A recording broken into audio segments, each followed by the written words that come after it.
Hello, मैं मनोज आपका अभी प्रेरणा इंस्टीट्यूट के यूट्यूब चैनल पर हार्दिक स्वागत करता हूं। आज हम एग्रोनॉमी से ऑब्जेक्टिव क्वेश्चन सोल्व करेंगे जो आपकी एग्जाम्स के लिए इंपॉर्टेंट हो सकते हैं। जैसे कि डब्ल्यू की एग्जाम हुई, एओ की एग्जाम हुई, सुपरवाइजर की एग्जाम हुई, बैंकिंग सेक्टर की एग्जाम हुई और प्री पीजी की एग्जाम हुई और अदर स्टेट की जितनी भी एग्रीकल्चर की कंपटीशन एग्जाम है उनके लिए दृष्टि से महत्वपूर्ण क्वेश्चन है। तो चलो देखते हैं क्वेश्चन नंबर 1 से।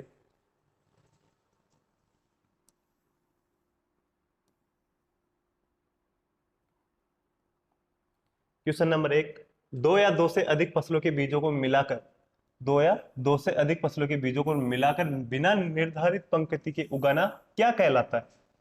What is called mixing the seed of two or more crops and growing them without a prescribed row? तो ऑप्शन नंबर 1 देखते हैं, मिश्रित फसल, मिक्स्ड क्रॉपिंग। दूसरा है सह फसल, कॉम्पेनियन क्रॉप। तीसरा है सहायक या वर्धिकारी यानी कि एंग्यूमेंटिंग क्रॉप्स। बात करें रक्षक फसल और गार्ड फसल, तो इनके अंदर बताना है कि दो या दो से अधिक फसलों को मिलाकर बिना किसी निर्धारित पंक्ति के बोना क्या कहलाता है। तो अपन बात करते हैं गार्ड फसल की।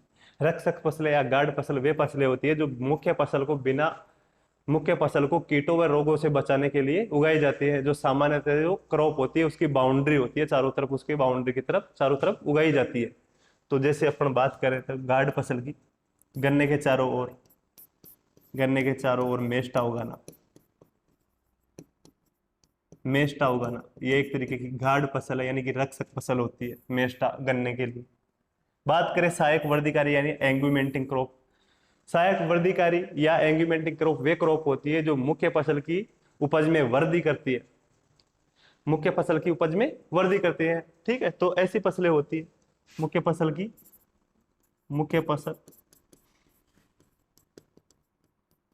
उपज में वृद्धि। इसका एक अच्छा उदाहरण रिंजगा और बरसिम के साथ सरसों की खेती करना, जिससे प्रथम कटाई के अंदर अधिक उत्पादन प्राप्त किया जाता है। तो यह भी एक एंग्यूमेंटिंग क्रॉप का उदाहरण है। रिंजगा व बरसिम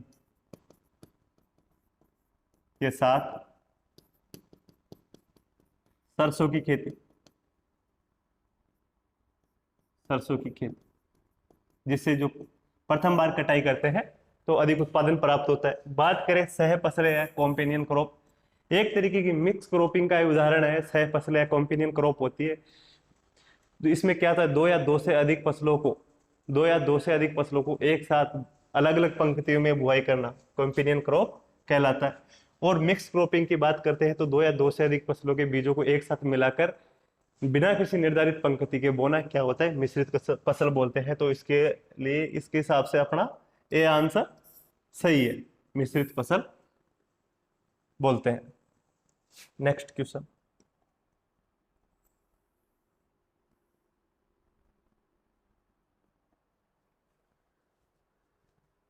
किसी स्थान पर लगातार एक ही फसल उगाना क्या कहलाता है? एक ही स्थान पर एक ही फसल को लगातार उगाना क्या कहते हैं? Growing the same crop continuously at a place is called monoculture, एकल फसल मोनोक्रॉपिंग, जीवन निर्वाह खेती सब्सिस्टेंसी फार्मिंग, टोंगिया खेती। तो इसमें अपने को बताना है कि एक ही स्थान पर लगातार एक ही फसल को उगाना क्या कहते हैं। तो अपन ऑप्शन नंबर देखते हैं, टोंगिया से बात करते हैं। टोंगिया एक बर्मन भाषा का शब्द है, बर्मन भाषा का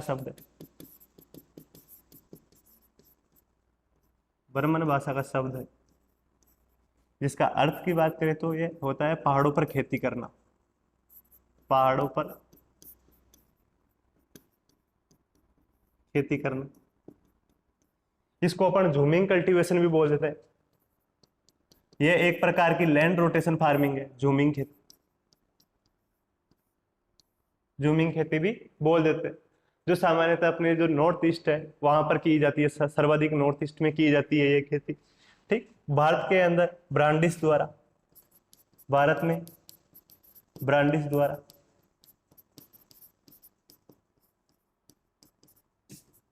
प्रवेशित,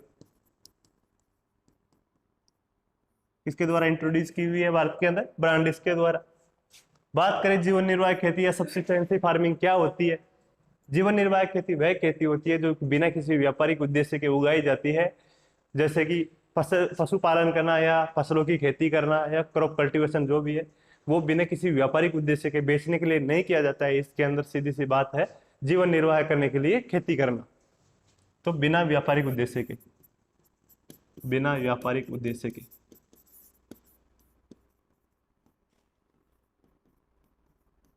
खेती, इसके अंदर पशुपालन, फसलों की खेती। ठीक है।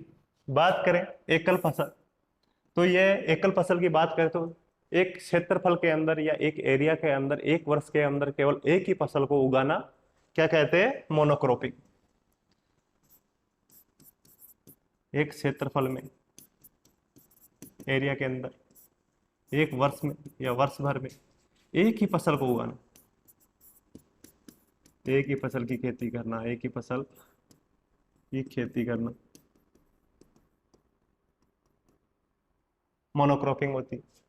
और मोनोकल्चर लगातार एक ही फसल को उगाना, ये क्या होता है? मोनोकल्चर। तो ऑप्शन नंबर ए सही है इसके हिसाब से।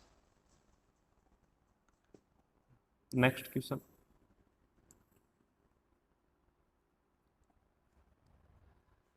गन्ने के कौन से सह उत्पाद का प्रयोग अम्लीय मृदाओं की सुधार हेतु करते हैं? यानी कि कौन सा सह उत्पाद है जिसका प्रयोग जो एसिडिक सोइल होती है उनके करेक्शन में किया जाता है? Which by product of sugarcane is use for improve acidic soil? तो ऑप्शन एक है वेगासेज, दूसरा है मोलासेज, तीसरा है प्रेस मड, चौथा है गैसोहोल। तो इसके अंदर नीचे भी ऑप्शन दिया गया है, ए एंड बी केवल सी, ए एंड डी केवल बी। इनमें कौन सा है? तो देखते हैं गैसोहोल से।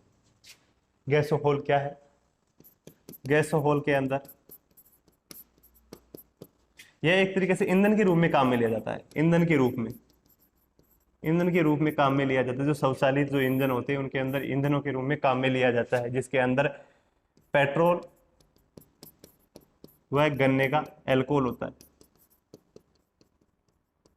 गन्ने का एल्कोहल होता है। और जो पेट्रोल होता है वो 80% होता है, 80% क्या होता है? पेट्रोल होता है, और 20% होता है वो गन्ने का एल्कोहल होता है। इन दोनों को मिक्स करके गैसोहॉल तैयार किया जाता है। गन्ने का जो एल्कोहल होता है वो 20% होता है, और बात करूं मैं पेट्रोल की तो ये 80% तक होता है। बात करें प्रेस मड की, तो ये चूना युक्त होता है। जो तुम्हारी एसिडिक सोइल, अम्लीय मृदाओं के सुधार हेतु काम में लिया जाता है, अम्लीय मृदाओं के सुधार हेतु काम में लिया जाता है। बात करें मोलासेस की, तो ये तुम्हारा एल्कोहल में स्पिरिट बनाने में, वह तुम्हारी जो एल्कली सॉइल होती है, सारी मृदा उनके सुधार हेतु काम में लिया जाता है। जो एल्कली सॉइल होती है उनके करेक्शन में काम में लेते हैं। ठीक। फिर बात करें बेगासेज की, अपन बात करते हैं तो बेगासेज तुम्हारा सब कागज उद्योग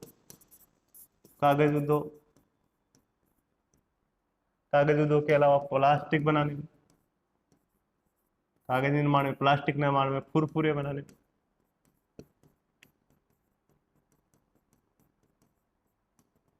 इनके अंदर काम में लिया जाता है। तो इसके अंदर देखते हैं तो केवल सी सही है, प्रेस मड काम में लिया जाता है। तो इसमें 2 नंबर ऑप्शन ठीक होगा। प्रेस मड काम में लिया जाता है एसिडिक सोइल के करेक्शन के अंदर, और मोलासेस होता है वो तुम्हारा जो एल्कली सोइल होती है सारी मृदा उसके करेक्शन के अंदर काम में लिया जाता है। और गैसोहॉल होता है वो ईंधन के रूप में काम में लिया जाता है, जिसके अंदर पेट्रोल 80% होता है और जो गन्ने का एल्कोहल होता है वो 20% होता है।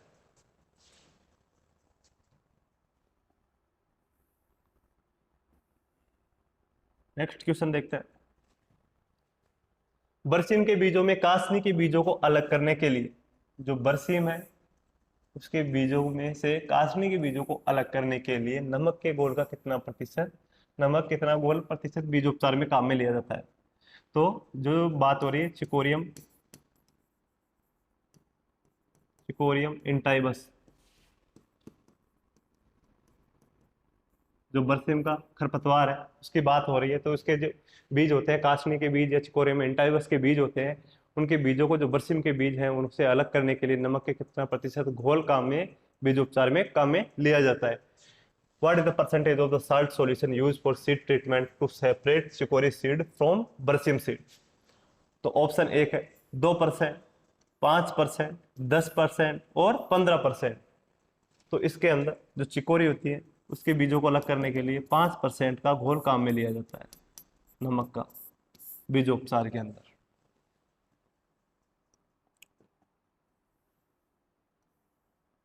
नेक्स्ट क्वेश्चन, कपास में उत्पादित फलन शाखाएं होती है या कौन सी होती है? व्हाट आर द प्रोड्यूसिंग या फ्रूटिंग ब्रांचेज इन कॉटन? तो ऑप्शन एक है monopodial, monopodial branches, sympodial, sympodial branches या लिम्ब या फ्रूटिंग ब्रांचेज, और हेक्सोपोडियल या उपरोक्त सभी। तो जो मोनोपोडियल होती है इसकी बात करते हैं। मोनोपोडियल, मोनोपोडियल ये निचली शाखाएं होती है,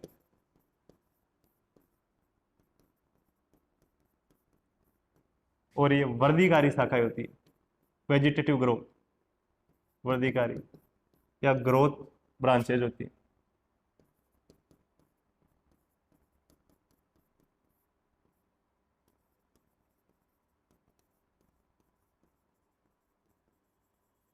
ग्रोथ ब्रांचेज होती है। मोनोपोडियल निचली शाखाएं होती है और ग्रोथ ब्रांचेज होती है। बात करूं मैं सिम्पोडियल की,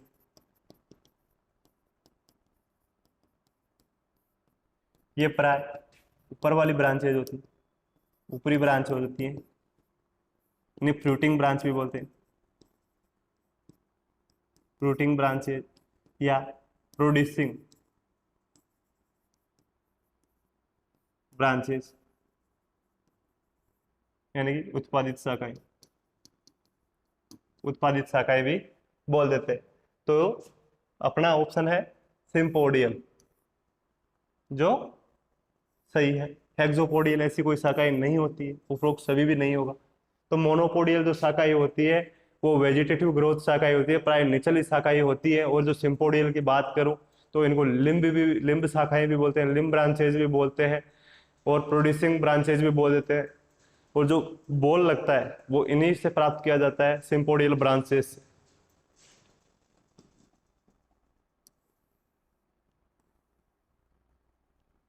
नेक्स्ट क्वेश्चन, गन्ने का प्रमुख लाल सड़न रोग का रोग कारक क्या होता है?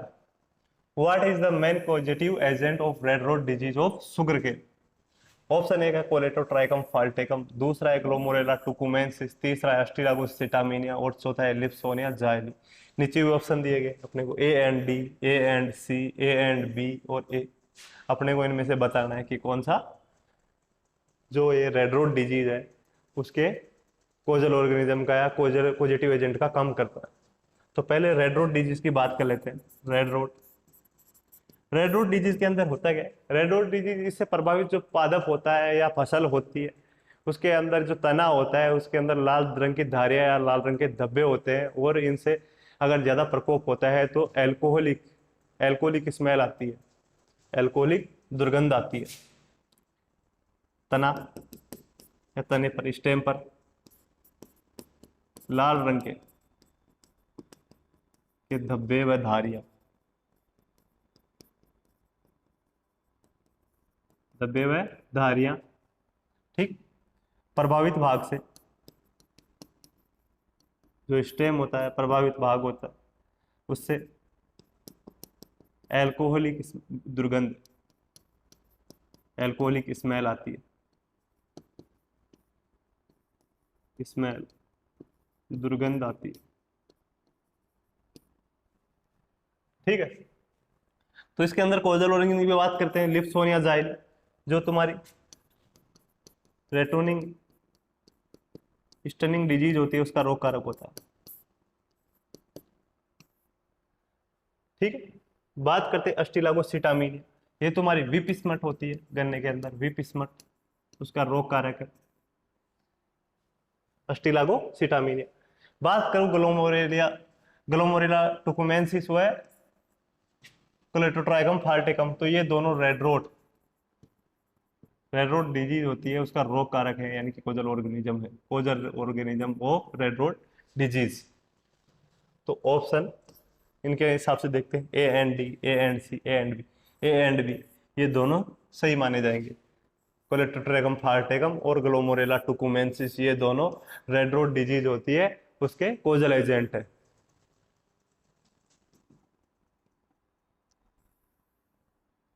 नेक्स्ट क्वेश्चन, नेक्स्ट क्वेश्चन है, निम्न में से जो कि छिलका रहित किस्म है, इनमें से बताना है जो वैरायटी है इनमें से huskless variety of barley. Which of the following is the huskless variety of barley? Option एक है डोलमा, दूसरा है कैलाश, तीसरा है हिमानी और चौथा है उपरोक्त सभी। तो अपने को ये सभी, उपरोक्त सभी ऑप्शन सही है, इसके अंदर उपरोक्त सभी ऑप्शन सही आएगा। इसके अलावा इसकी बात करें तो इसमें करण 3, करण 18 ये भी कौन सी हस्कलेस वैरायटी होती है, छिलका रहित हस्कलेस वैरायटी होती है।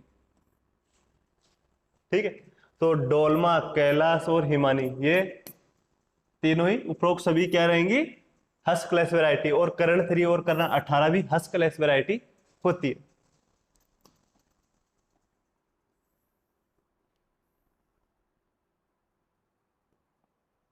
Next question, calcium ammonium nitrate कितने प्रतिशत कैल्शियम पाया जाता है? कैल्शियम अमोनियम नाइट्रेट होता है, उसके अंदर कितने प्रतिशत कैल्शियम पाया जाता है? कैल्शियम अमोनियम नाइट्रेट होता है, जो किसान खाद भी बोलते हैं इसको, किसान खाद, किसान खाद भी बोला जाता है इसको। और ये इनऑर्गेनिक फर्टिलाइजर होता है, इनऑर्गेनिक, इनऑर्गेनिक फर्टिलाइजर होता है, इनऑर्गेनिक फर्टिलाइजर होता है। तो अपने को इसमें बताना है कि कैल्शियम कितना परसेंट होता है।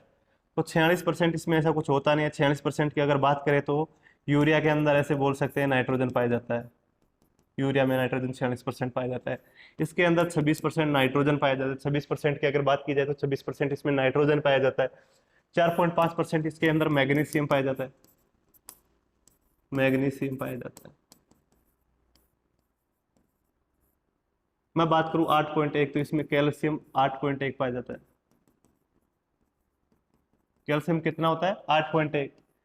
तो इसमें पूछा भी अपने को ये गया कि कैल्शियम कितना होता है? 8.1। 4.5% इसमें मैग्नीशियम होता है और 26% इसके अंदर नाइट्रोजन होती है। ठीक है, और ये एक इनऑर्गेनिक फर्टिलाइजर होता है, इसे किसान खाद भी बोला जाता है, किसान खाद या कैन खाद कहा जाता है।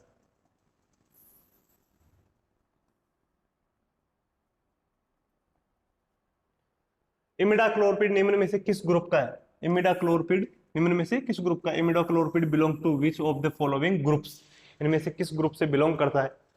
ठीक, तो नियोनिकोटिनाइड ऑप्शन एक, दूसरा है रोटेनोन, तीसरा है पायरेथरम और चौथा है एजाटिरेक्टिन। तो मैं बात करूं रोटेनोन, पायरेथरम और एजाटिरेक्टिन, ये पौधे से प्राप्त जो इंसेक्टिसाइड है, पौधे से प्राप्त, पौधे से प्राप्त होते हैं। ठीक है, बात करूं मैं नियोनिकोटिनाइड्स, जो इमिडाक्लोरपिड होता है वो नियोनिकोटिनाइड ग्रुप से बिलोंग करता है, और ये सकिंग पेस्ट होते हैं, चूसक कीट, चूसक इंसेक्ट होते हैं, सकिंग इंसेक्ट।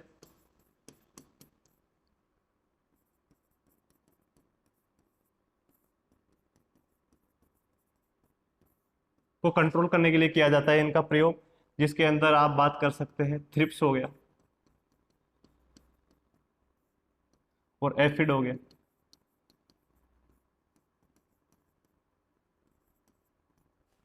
इसको मोइला चेपा भी बोला जाता है, इसके लिए काम में लेते हैं। और बात करूं मैं एजाटिरेक्टिन, तो ये आपके नीम से प्राप्त किया जाता है, नीम से प्राप्त किया जाता है। नीम की जो फल होता है, निम्बोरी जिसको बोलते हैं, उससे प्राप्त किया जाता है। बात करूं पायरेथरम, तो जो गुलदाउदी होता है, जो क्राइसैंथेमम होता है, उससे प्राप्त किया जाता है।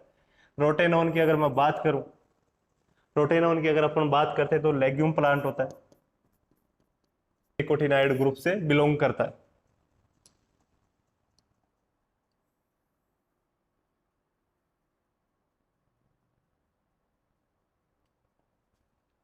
गोल्डन रे प्रोग्राम किस फसल से संबंधित है, अपने को बताना है कि जो गोल्डन रे प्रोग्राम है किस फसल से संबंधित है और क्या है।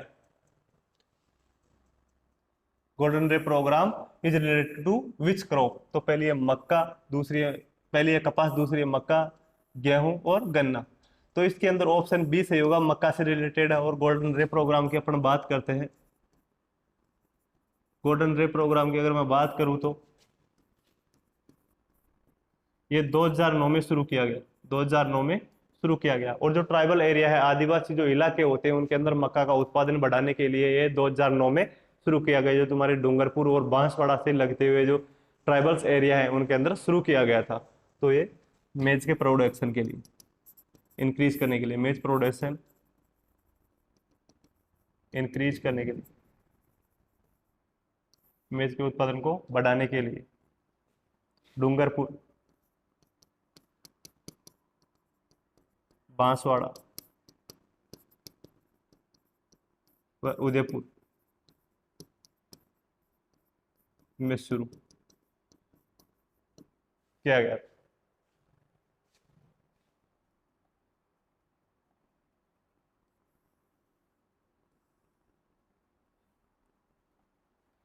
आज के लिए इतना ही काफी, थैंक यू। और बात करें अपन पशु परिचर का भी बैच स्टार्ट करें 16 तारीख से, ऑफलाइन क्लासेज उसके लिए भी स्टार्ट है। जो भी इंटरेस्टेड हो 16 तारीख से आके ज्वाइन कर सकता है।